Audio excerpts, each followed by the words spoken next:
Republican Senator Marsha Blackburn from Tennessee, who voted against the bipartisan $1 trillion infrastructure package. Senator, good evening to you. Always great to see you. Let's talk about what happened today, why you were against it, and what you are proposing in your amendment.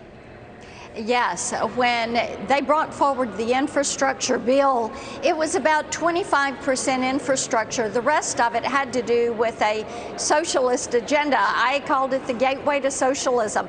A lot of Green New Deal in there, new mandates, $160 billion in new fees, a $256 billion deficit.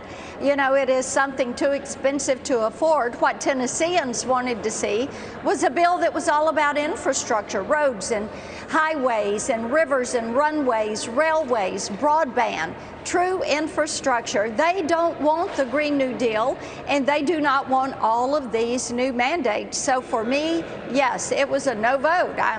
I think that the colleagues who worked hard to find something that was bipartisan, good for them. But for Tennesseans, it was not a focused piece of legislation. And Senator, as we speak, you couldn't get behind this bill, but you've got Senator Sanders introducing the $3.5 trillion bill. Yeah. That is, essentially human infrastructure, if you will, really doesn't have that much to do with infrastructure at all. And so you say to yourself, we are talking about a massive amount of spending right now at a time where Americans are feeling the burn from inflation. And they're saying that they're not going to raise taxes, the Democrats, to pay for all this, but somehow the math doesn't add up. It does not add up.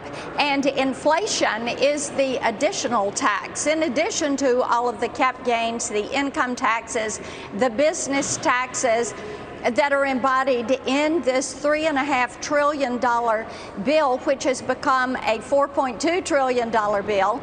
And indeed, there are estimates that it may be a $5 trillion spending bill. This is Bernie's wish list.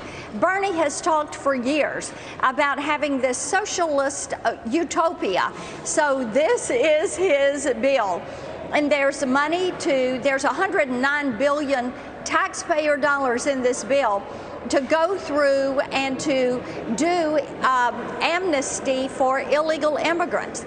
There is money to set up a slush fund or a government-run VC fund on clean energy projects for the Department of Energy. The list goes on and on and on. There are more ways to waste money in this budget than most people would ever believe. And like I said, the tune of 4.2 or $5 trillion. Senator, those on against the $3.5 trillion bill essentially would say they're hoping that there are some moderate Democrats out there that will push back against this and not allow it to go through. Your thoughts on where those folks stand right now? My hope would be that they would push back on this, because whether it's the step-up basis pertaining to cap gains and how that would affect family farmers all across my state of Tennessee and across the country, or whether it is this amnesty and path to citizenship, permanent welfare programs, it's like you would be in a permanent lockdown or permanent pandemic state. We are hopeful that the American people will contact their elected representatives and say, don't vote for this.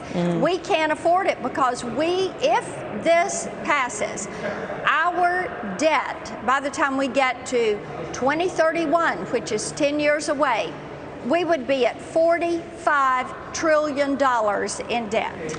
It's troubling, Senator, and it would be very difficult to undo what would happen if this $3.5 trillion does move forward. We appreciate your insight and your time tonight, Senator Blackburn. Absolutely. Thank you.